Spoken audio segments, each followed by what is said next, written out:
Today's parliamentary session, a notable presence of military personnel and supporters of the ruling New Patriotic Party NPP were seen outside Parliament House. Now, this assembly comes in response to rising tensions surrounding the leadership composition, particularly following a controversial ruling by the Speaker Alban Babing declaring 4 seats vacant. Now, to help us understand the importance of or otherwise of this military security presence, we've been joined via Zoom by security analyst Adam Bona for some more details on this. Adam, thank you so much for your time. Thank you. Good afternoon, sir. You're welcome. Good afternoon, and good afternoon to your viewers. Right. Earlier on, I actually spoke with Dr. Kwesi Amakye-Boateng, who is a political lecturer, asking if, from his point of view, if this is necessary. And he thinks that we are encouraging the use of the military, and he thinks that it has to be, put onto the banner. We shouldn't actually encourage that because he thinks the executive is jittery. Do you agree?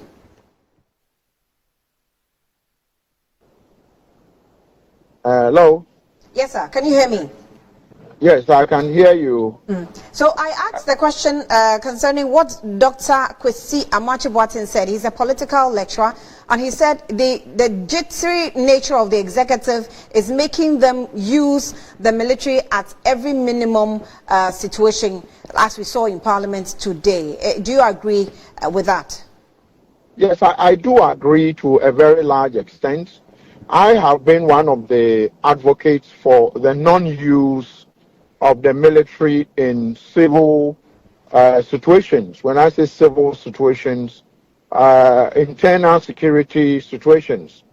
And so, for instance, recently when this Galamsey thing, started again, the campaign or the advocacy started, the executive had to deploy 100 or so military officers. And I have said repeatedly that the military doesn't possess the competence.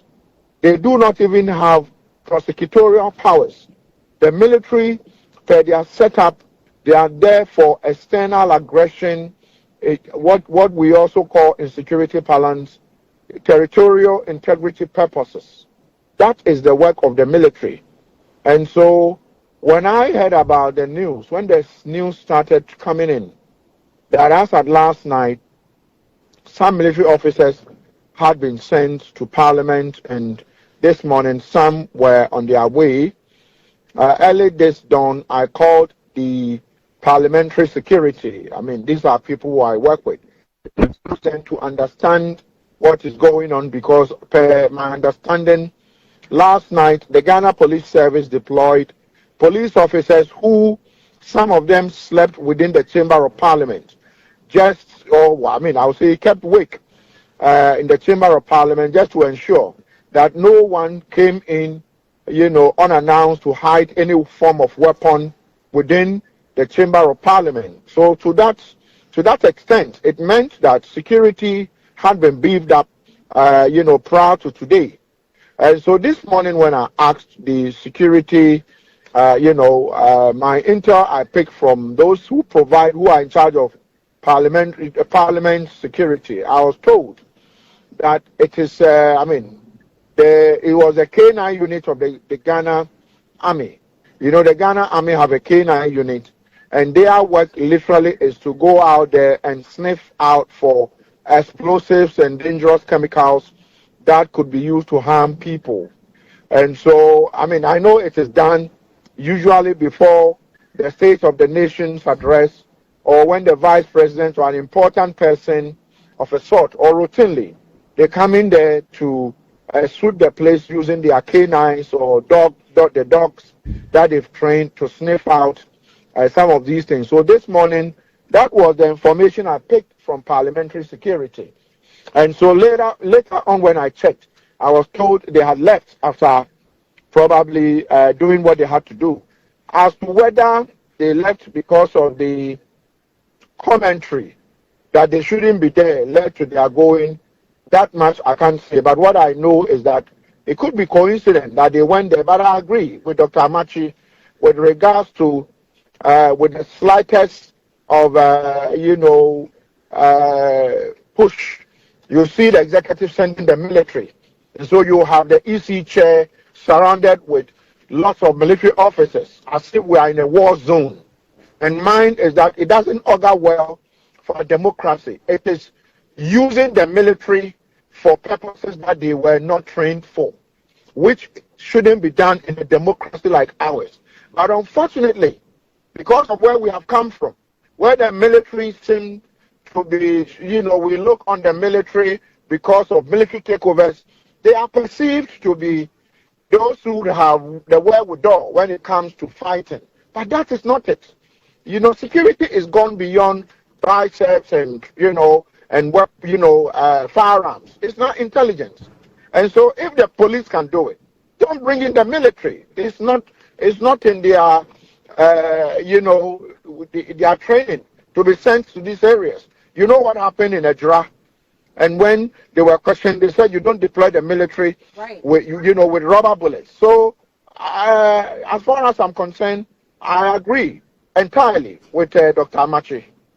So, you are the experts. Is this something that you're not able to speak with the executive to, move away from that? Because the president is the lead of the military. And as much as you speak about it, there seems to be no one listening. You know what? I will tell you what. I've done series of publications. I've done series of conversations with the media, your media house about this, and I will tell you without any fear that I have actually raised this with the powers that be in our military setup in this country, and I will tell you publicly that they agree with me that the military should not be used for what do you call it, the purpose for which they are they usually deploy them. They agree with me. I will tell you this, that they do agree with me.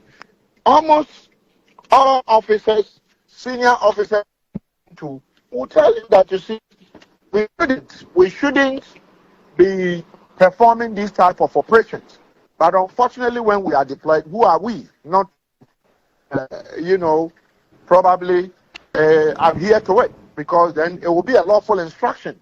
The military, the commander-in-chief of the Ghana Armed Forces is the president. And so when the deployment comes, deployments are done in the name of the commander-in-chief of the Ghana Armed Forces. And who is he? The president. So it is the president who can solve these things. Some of us have spoken about it several times, but no one is listening. And so, but fortunately these days, we don't see police or military night patrols. It was something that some of us were against. It was something that, but fortunately, these days, it looks like the police does their solo operations because they are in charge of internal security, which I think we should go by it. And so deploying the military is something we shouldn't encourage, if you ask me.